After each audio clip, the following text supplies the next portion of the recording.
Hi, I'm Kelly, Hi, I'm Richa. and we're here to have a book chat today about my new release, Truce or Consequences, an office romance. It's available as an ebook on most major retail platforms already today.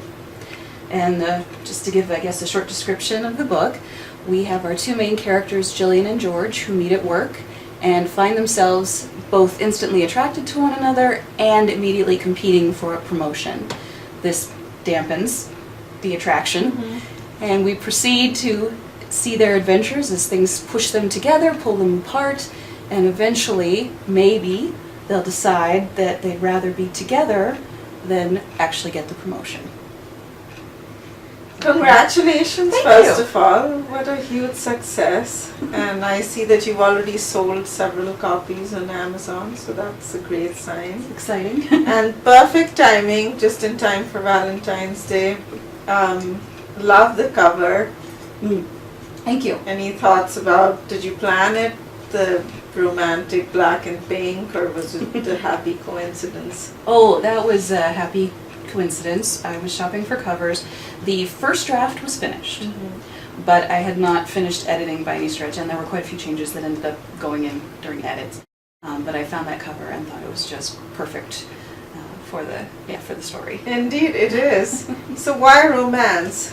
Why romance? Well, first off, I love romance, first and foremost. It's my favorite genre.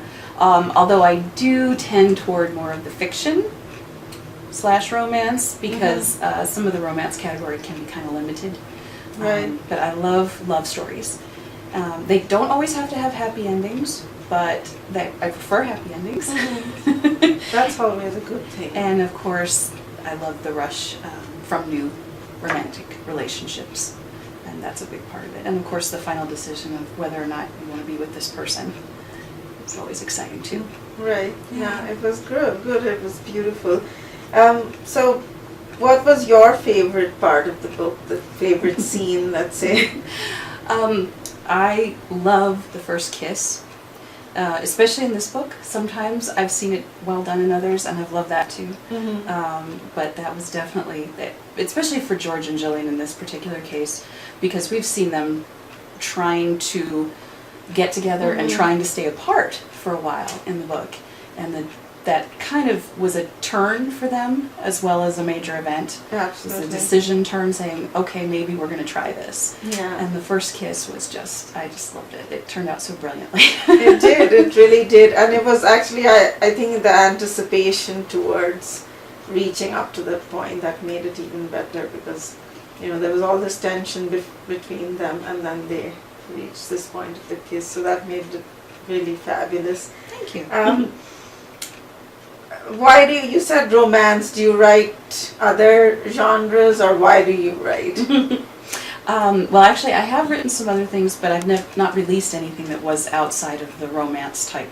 I have written some things that were science fiction. They are incomplete and not released. But I love to write just in general. It's partly for pleasure, partly for escape, partly because I have stories churning in my head all the time and I need to get them out. And I don't do as well telling them. So that's why I write, because I want to share these stories. The characters are too alive to keep inside. Oh, yeah. So is that a part of your writing process then? You mentioned characters are kind of living within you. When I'm generating stories in my head, and like many people, I have weird times when I'm most inspired. I tend to be inspired at completely inconvenient times, like when I'm in the shower. I think it's the white noise. It helps. It helps. And of course, trying to fall asleep at night. Oh yes, that's a great time to plot. You can't write, you can't, okay. But when it comes to the characters, they're the part that matters to me the most. They need to be the spark for the most part. So they kind of lead the story. They do lead the stories. And when I'm creating something in my head in the beginning, as the characters start to take form, the general plot I've laid out may actually change. Okay. Because the character starts to solidify and they're their own person. Wow. And they need to do what they do. And I actually had that problem in this book, where I was writing and something was supposed to happen, and it didn't. The character did something completely different. And it was weird, and I sat there trying to figure out what I was going to do with it. I was like, well, it's true to the character, so I had to make some major changes, the plot line going forward. So you don't force it to go in the direction that you had planned it. You do let your thoughts and characters drive the storyline, then, to some extent. To some extent, yeah. I have tried to force things before, and in fact, I tried to clean this one up. I copied out the text that was odd, saved it elsewhere, and then tried to make it work, and it did not work. It was terrible, and it's like, okay, this character knew what they were doing, so put it back the way it was and move forward, and yeah, made some changes based on that. That's so interesting to me. I've never heard of that, but it's really, I'm sure that works. And I think that's the unique point about this story, that there's so many characters and each one has a really unique personality. Thank you. How do you get into everyone's heads and make them who they are? That's a tough question to answer. The two main characters I shaped first, George and Jillian. But the side characters that they interact with are the people who show so much more of their personalities, how we treat other people, what we're concerned about. That's who we are. Absolutely. And so these side characters obviously have to have some depth also. And the way I envision things, it's actually kind of like, for me, it's kind of like a movie in my head. I see the people, I see them in their setting, I see them talking, I hear them talking, I see them move, what they're doing.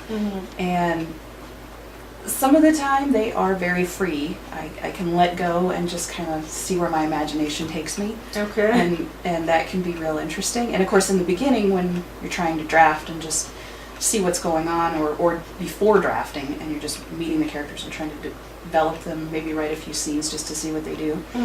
At that point that freedom's really good because it helps fill them in and they kind of create themselves. Right. The side characters, depending on how much time you can give them, then they either just enhance the main character, or like they were more so in this one, they kind of had all their own quirks and you got to meet them and know them a little bit in their own voices. And honestly, that is not a forced thing, it's just kind of something that happens. Yeah. As they go along and we start to see some of their characteristics just happen in my head.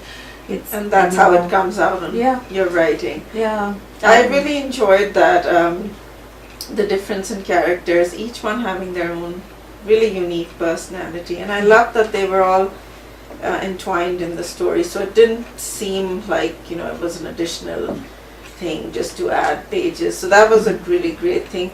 Do you think that sometimes, does it lead you away from the main plot, the characters, or it helps you bring it all together?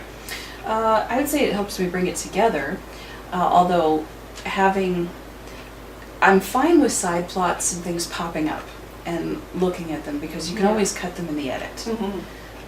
But if they help move things forward, if you see another side to a person, then you want to try to figure out a way to make them fit and leave them in. With the characters here, when I started developing them, I wanted to give each of the two main characters their own distinct group that did not mix at the beginning. They didn't know each other. Right. Everything was new.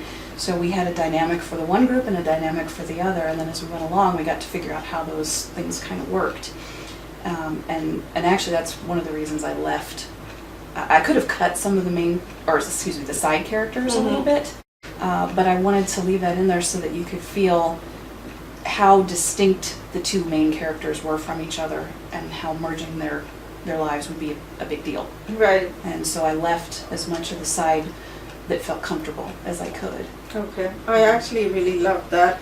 And you had mentioned earlier about how your writing process is about imagining what the people look like, what the story looks like.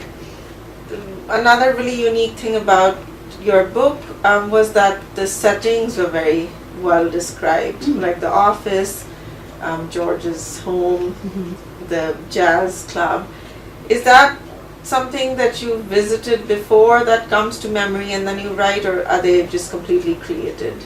They were all fiction, completely created. I mean, the office is, the way I envisioned it, is somewhat of a composite of just an office. Everybody's been in an office that some have, the doors and then the cube farm for the folks who are not the management and Right. so forth. So, and that was just an imagined amalgamation of things I've seen in the past.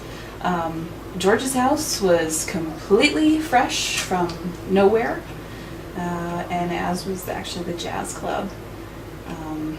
Yeah, it was all just kind of a place I envisioned from nowhere. It was great because it really, I think like you said, the difference in characters, it added another dimension to the book, which was tremendous. Thank you. So I love that. You talk a lot about music in your books, in this particular book, of course. What's your influence, or do you listen to music while you write? How does it influence you? Yeah. I love music. I love lots of different kinds of music and styles. I have not when I'm writing, but I listen to classical music. I listen to jazz, which came up. Old pop, like from the 50s and 60s. Right, rock there and were a lot roll. of references to that. Just lots of different things. I did make a list. I'm going to steal this. When I was working on this particular book, I did have a playlist. It changed a little over time because you get bored of certain things and so forth. But I especially was listening to Meghan Trainor's Mr. Almost, Okay. which felt really fitting at the beginning, especially when Jillian's trying to decide if George is really something she wants to risk anything over. Is he really that wonderful or not? Right. So maybe he's just Mr. Almost, not Mr. Right. It just kind of fit. And of course, Shepard's Geronimo, just take a risk, try Yeah. things. So that Give it was a go. appropriate. Yeah. And for some reason, the Begin Again movie soundtrack. Oh, okay. Oh, If that's you've seen so that, beautiful. Mark Ruffalo Yeah. and I'm just forgetting her name, but Keira Seth- Knightley. Oh, Yeah. yeah. And just that some of that music was really inspiring for some particular reason. It just moved me. And then a little older, Bryan Adams in the Summer of '69. Oh, yeah. It's just a favorite song. Every time I hear it, I smile. So It really picks you up, doesn't it? yeah, I think I'll leave it at that. But I do like to listen to music when I'm writing. It helps me to pull out of the real world and into my head a little bit. And I'll just tack onto that aside from music. I can get in the zone at various times, but I find that I write the most, I would call it both creative and words, generating more words at the time, when I'm tired, close to bedtime. Oh. And okay. I've seen that from other writers on Really? Twitter and things. I said, why can't I write like I write at 12 a.m., during the day? And I think for me, it's because when I'm tired, some of the self-censoring talk that says, oh, Don't really? say- Don't right. do that, shuts off, and I can just write, and then you fix it and edit. Right. So if it's bad, you cut it all. If it's good, you keep it. If it's in between, you fix it. And That's really interesting that it's like a recharge for you when you're really exhausted. yes. That's amazing. So this is really, it's very contemporary. It's all happening right now, the hashtag #MeToo movement. And when I read the parts of sexual harassment between Cisco and Gillian, without giving too much away here, I felt it really resonated with the current climate. Was it intentional, or did you think about removing it at some point because of the sensitive climate? I did. The first words for this book were typed in 2014 on November 1st. That was part of the NaNoWriMo challenge. Okay. And so it's, you really see, there's the date. And at that point, although the Me Too movement existed, I was not aware of it, and it hadn't come to our attention like it did in 2017 Yes, with of course. Hollywood and everything that's gone since then. And as I was looking at releasing the book toward the end of the year and then coming into the beginning of this year, I started wondering and worrying that the way it was dealt with in this book, whether it was too much of a time capsule, because some people might react differently today than they did just a year ago. If something happened, what would you do? And I worried that it might be dating the book. Okay. I also was concerned if anyone would take offense. And I worried about that from the very beginning, because that whole plot line, it's things that can happen at work. and sometimes they're a lot more subtle, and sometimes they're a lot more blatant. I personally, thankfully, have not had to go through anything like what the characters here do, but I was worried that the reception for it might not be so great. Okay. And in light of the Me Too movement, I was, like I said, more nervous that people would say these folks were acting outside of what they should be. Other things should have happened than did, or whatever, and that it would be a problem. But now, on the other side of it, I'm thinking that if anyone reads it, that maybe it's a discussion point, Absolutely. which would be good and healthy and helpful. So I'm glad in the end I left it in. We'll see if the readership likes it or not. Right. Personally, I actually really enjoyed it, and I thought you'd done it just right. Like you said, it's the reaction these days. It's tending to be a little more dramatic, but in the book you've done it. It's very understated, and again, like completely in keeping with her character, who's not, overtly showy or emotional. So I think it was really well done in that sense. Of course. Also, I feel like you did kind of explain it later when she has that outburst with him at the gym, just before they're going to get smoothies. And she explains it, that, you didn't need to come to my rescue, and which is really what this whole movement has now become about, that it's not just women being victimized, it's also Empowerment. Absolutely. So it came out really well. I think it was great. And I'm glad you left it. Thank you. This could be personal, but feel free to answer it how you wish to. Is there a little bit of Gillian in you, or you and Gillian? Well, probably, but none of the characters are based on anyone I know. Okay. They are all fresh, I would say. But personality traits, they go across. And you meet someone and you will see certain things in them that are a reflection of you. And sometimes that's a bonding thing, and sometimes that's, I don't want to see this person. Like, ooh, I recognize something I don't like about myself. I would say for her, she's coming into this story, she's fairly, I don't want to use the word damaged, but she is damaged. Absolutely, and with a lot of baggage. A lot. And her process, her goals, her everything, it tends to wrap around trying to not allow herself to experience a whole lot of things, a whole lot of emotions. Okay. She has drive. She wants to be successful at work. And actually that's one of the biggest reasons she's had a challenge with trying to decide if she wants to risk things with work over a guy, because she's been disappointed before. Absolutely. And I could go somewhere. Needs that? Who needs this? Yes. And that's not me. Okay. I'm very much, or was before I was married, very much a risk it for your heart. That's always worth it kind of person. And you get hurt and you have to recover, but it's always worth it for love. So, and of course that's part of the romance writing kind of desire there, is that it's always worth it to me. Yes, absolutely. So there'd be things, but I don't come with any of the baggage, or at least the specific baggage that she has or anything like that. And it wasn't based on anyone I knew. Okay. They weren't stories I stole from people or anything like that. So. Or from experiences. No. Okay. But that actually, they're very realistic. Like each character is so, when you go out in the real world, you feel like, oh, I've met someone like, Malvania, I've met someone like Sergei. So it's, I like the fact that they were realistic and yet, not really inspired by any real character. You have so many. Do you have any favorites? Of the characters? Yes. So it's kind of funny because when you leave the story as a writer, I feel like right now I've released the book as an ebook, and we'll have the paperback coming, and it feels very much like you have to say goodbye, except when you get to talk about it. Right. And it's actually very sad. It's like, oh, I miss them. Some of the characters were more developed than others, obviously.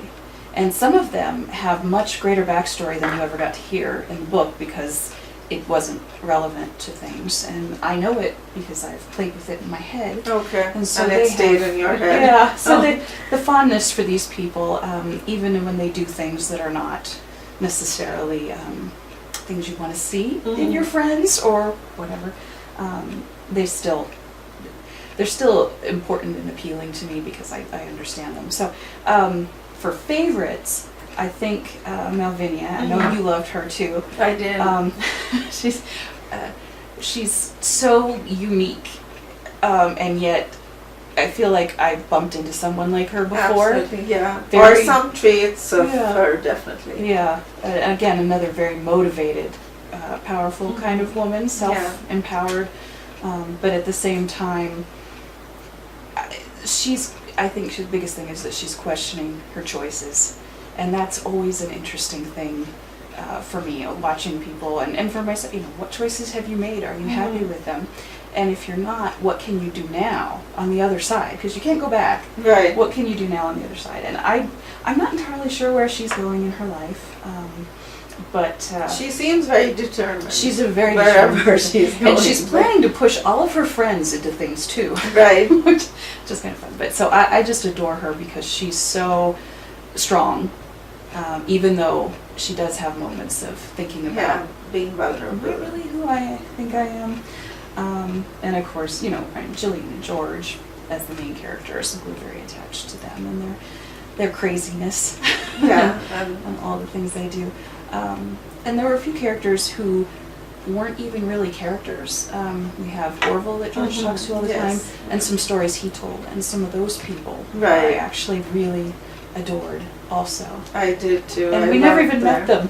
Right. Not yeah, really. but through his stories, Yeah. we met May and June, and it was so romantic. Mm. I love that kind of parallel between the older romance that he talks about and this current, the workplace tension. It's beautiful, the parallel parts of it.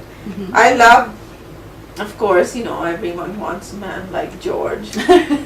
So I really and I imagined him to be looking a certain way. If there was a movie made on your book, who do you think you would cast as George? I'm sure Jillian, there are a million that's options. so but- funny. There are lots of different people, but the thing for me is the looks don't necessarily match the actor. And a person that I think could play the depth and be somewhere near the right age would be Matt Damon. Okay. Oh yeah, that's right. But I see that. there are other people Yeah. also that could do it, and there's probably some young up and comers that I've never seen. Right. No, that I could be. do see. I'd lean toward Matt Damon. Yeah, Mhm. because he has the softer side. I really want to watch, his conversations with the old tree scene in his backyard. I Yes. would love to watch it in a movie. It's beautiful. Like, who wouldn't love a man like that? Right? Yeah. Yeah, he's got a really, George has an interesting history and background. And it's so funny because that's the part that developed for him first. Okay. Was because I kind of had Jillian, and I knew I wanted, and the general idea was I wanted an office romance because if you put two people, in this case, fighting for the same promotion, you have automatic competition. Right. You have a Chemistry of and all kinds of possibilities there. And so as I started to develop Jillian, we needed something that would counter her. Okay. And for some reason, his history was what kind of built it in, coming from a family that has the tradition, they log. Right. They're as he loves to call it, lumberjacks. Lumber. And so his appreciation for nature and the world in general is very contrasting Right. to To her. his Not part. that she's against the environment or anything like that, but it's something that very definitely him as Right. opposed to. Her city, very, very sort of wealthy family kind of. Yeah, it is a contrast. I love the contrast just even within himself that, here he is a corporate guy, really competitive, driven, but he does have a side to him that loves nature. And I'm glad I didn't make that connection, but thank you, that's good. This is a side question. What is on your night shelf, and what are you reading? Oh, goodness. So, I've spent a lot of time the last few years catching up on what I call the classics I missed from high school and so forth, college, whatever, where I didn't, there's so many books, good books to read. So although I do try to read some current novels, and I do have favorite authors that are current, I had been catching up on some Jane Austen. I never had Jane Austen in school. Never had a class that read a Jane Austen. And I thought, that's ridiculous. You have to read Jane Austen. And of course I loved it. And lately it's been a little more towards science fiction. Okay. And I've actually been reading, my husband got me started. He wanted to read the Foundation series by Isaac Asimov. And we actually went looking because he ended up with a copy that it was an older copy that had a specific cover, and he wanted the full set with those instead of the new releases. So we had to go online and find old copies and get them. Yeah, not quite original. They weren't first editions, but yeah. So he finished this Foundation series, and I'm reading it. Okay, so that's on your nightstand. Yep, and I've also got an Agatha Christie. That's a Poirot that I haven't read. What else? I like, there's some mysteries that kind of center around my hobbies. One of them's the series that's kind of set around a knitting shop, and I like to knit. Oh. So the main character there, that's one of her hobbies. She's trying to, and it's actually, now it's quite the series, so she's much better at knitting than she was. Oh. At the beginning, she was just a learner. She actually does other things, but that's a fun series. Actually, quite a bit of mystery. Light-hearted, though. Variety. Yeah, I have read thrillers and things like that, but right now it's not the direction I'm going. Tend to be lighter things where you don't see a lot of gore on the page. Although, as you know, I recently read The Alienist. That one's got some gore. But that was fascinating, I thought, because of the psychology. Right. And so all these different things appeal to me at different times, and so I will have a stack of books at the side of the bed and pick up the one that's the most interesting. I just purchased because I couldn't believe I didn't have a copy and had never read it, but I've seen the movie I don't even know how many times. Amy Tan's Joy Luck Club. Joy Luck Club. So I'm finally going to give myself a chance to read that. So. That's quite a range there. Yeah. Yes. That's really so, and it's evident in your writing as well. Just like you're reading a variety of books, you have different interests. Like, of course, there's jazz in the book. There's different kind of music. There's sports. Is it something that you have to research when you're writing about it, or is it just background information that you have? Sometimes it depends. I always enjoyed watching basketball, but I'm not a basketball player, and so I did put a little time into researching it. Although it's in the book, it's not something central. It's not explained. It's not, but understanding different positions and what they're supposed to do, I did do a little bit with that. The jazz I love, so that a lot of that was just from personal, right. And some random pop culture references that come up there are all from my own experience. So most of the time, I at least have some knowledge before going in and jumping into these things, and that's what attracted me to that for the character, I suspect, in the first place. Right. I have never felt moved to write about in depth about sports. Okay. I like certain ones, and so they might pop up in a future novel, but I'd have to do more research. So it just depends on what's going on. That really fascinated me about the book, that you had all these different interests and they were explained really well, like an expert. So I was, I always wonder how I have to tell you about yo-yos. Oh, that's right. Yeah, of The course. yo-yos, because he's almost a character in the book, right? Yes, Ringo. at least at the beginning. Yeah, Ringo's very important. I had picked up, I don't remember what got us going, but this was actually from personal experience. I had picked up, along with the kids, these little teeny yo-yos that are the good. I mean, they're made by the same manufacturers that all the bigger ones are. They're teeny, and I was trying to. I've never been a Bounce them, good yeah. yo-yo, but I could get them to go up and down, right? So I was trying to learn it. It's like, these little things are awful, and they're challenging, but Right. it felt awful. And so I had to go get a decent yo-yo. I hadn't had one in years, and I was getting a yo-yo, and was trying. And I actually went online and watched videos and tried to learn how to do some of these tricks. And That I can George get 'em- does? Yeah, and Okay. I can get it to go down and out and come back, kind of a vertical Oh. kind of, or Yeah. horizontal, I mean, kind of thing. That's about it. I Yeah. can't do any of the other He did it really effortlessly. He'd take Oh it yeah. out of the pocket and then snap right back. When I was online looking, I found out about all these competitions and Oh, things wow. that are real. It's a That's a legitimate- real thing. Oh, wow. And people doing all these tricks, and it's a big deal for some people. And I was amazed.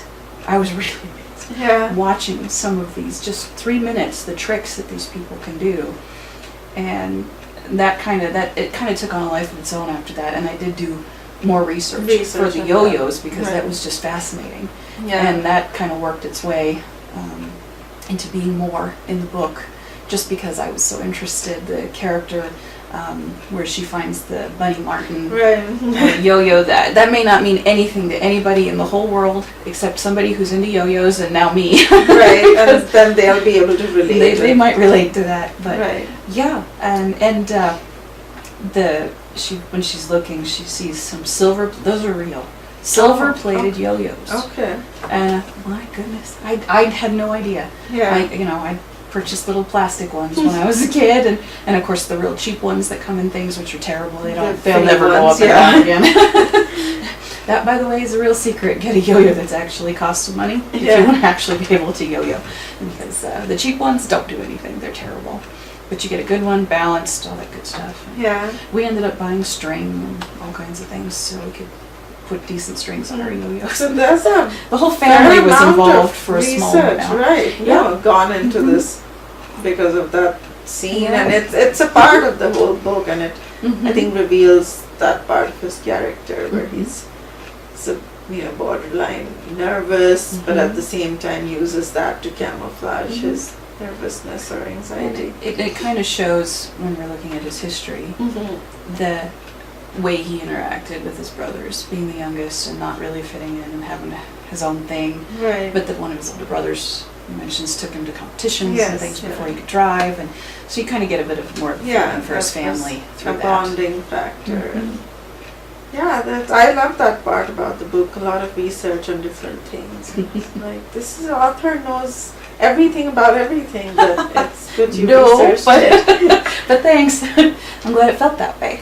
That's It good. really did. Yeah. I don't want to give away the ending Well, or no, anything. really don't want the ending. Yeah, Um, but it's this is good. You can cut it out later. And it was interesting. I was talking to my dad about it. He was approaching the end, and mhm. I had read it before him, of course, so I knew what was going to happen. And he was nervous that, things didn't go down really well just Mm. before that, and he was anticipating. He wasn't sure how it'll end. And I Mhm. think that's a really interesting, like you were able, it's a big book, It is a big book. but you have truly managed to keep the readers engaged really till the very, very last moment, which it's great. But how did you plan to do that, or again, was it just a process? The total length of the book, it got a little longer than I'd anticipated, I will say. The ending was always meant to be held, as it were, till the end. Okay. The final, okay, can we make this work or not, Mm-hmm. was a decision for the very, very end. Okay. And although there are some resolutions for other things that are happening in the book that need to come along with it in order to close it up nicely, I didn't want that to hit too soon Okay. and have, okay, everything is what it is and here's how things are going to lay out. Because then to me it feels like almost more of a post-log kind Absolutely. of epilogue kind Yeah. of thing at the end of the book. So that was intentional. Mhm. And I will admit that I took a cue from and it's so funny because I don't read a lot of horror, but something I've read that was said by Stephen King came into play for this, which is, he says, your job as a writer, and of course I'm paraphrasing for the quote, your job as a writer is to drive your main character up a tree and throw rocks at him for the rest of the book, you know? And basically it's talking about challenge after challenge after challenge. And if once you quit challenging the character, then everything can line up and so forth. Okay. And there were a lot of things going on, and I wanted them all to have their individual moment. I didn't want it to be everything resolves At the same time. Right. And that can be very fulfilling, but I didn't want it for this particular book. I wanted to have a few things space out. And so some things resolved, and then we had another rock thrown. Yeah. And then we clear something else up and another. Oh no. Till the very end. It really, I think it helps, and it works great in horror movies, of course, but it did keep the readers engaged right to the very last moment, because you didn't know what was going to happen, which I'm not going to give away, but it was a great read. Thank you. Thank you. I'm glad you liked it. All 492 pages, is that? Depending on the particular e-reader you purchased it on. Kindle says it's 776 pages. I know iTunes it's shorter than that. Okay. And so yeah, it just it varies on the maybe the because it spacing shows how it that particular reader does the word count. But the book itself as a paperback is going to come out at 612 pages. Okay. Which is very long, and I really did want to cut it. But as I looked at it, the things that you could cut, and there are things that could go, I felt like did detract. From the main story. Yeah, well, I mean, I could go and I could cut of things that happen with some of the side characters, but none of them were completely independent of the main characters when these things happened. They're all very connected. And so if you want to start doing those things, then you lose different things that happen on the way that help the characters develop as they went through and change and grow. And so I just wasn't comfortable letting those go, because George and Jillian both have to go through some things to get to the end. And if I cut too many of them, we weren't going to see that change anymore. Their arcs would be gone, despite the fact that they were almost side characters to some of these specific things. But their experiences there were important. Really driving the story as well. So in the end, that's why it stayed as long as it did. And everybody, I'm sure, will have their own opinion if they had written it, whether they would cut certain things or not.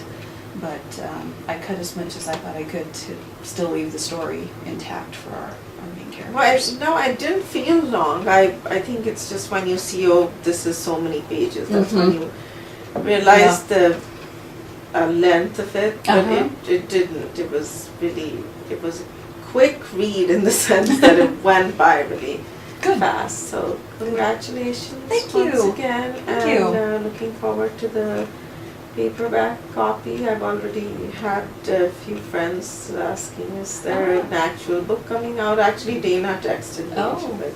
She's like, is there an actual book, or is it just the ebook? So congratulations. Thank you. Thank you. And thank you for joining us. Thank you.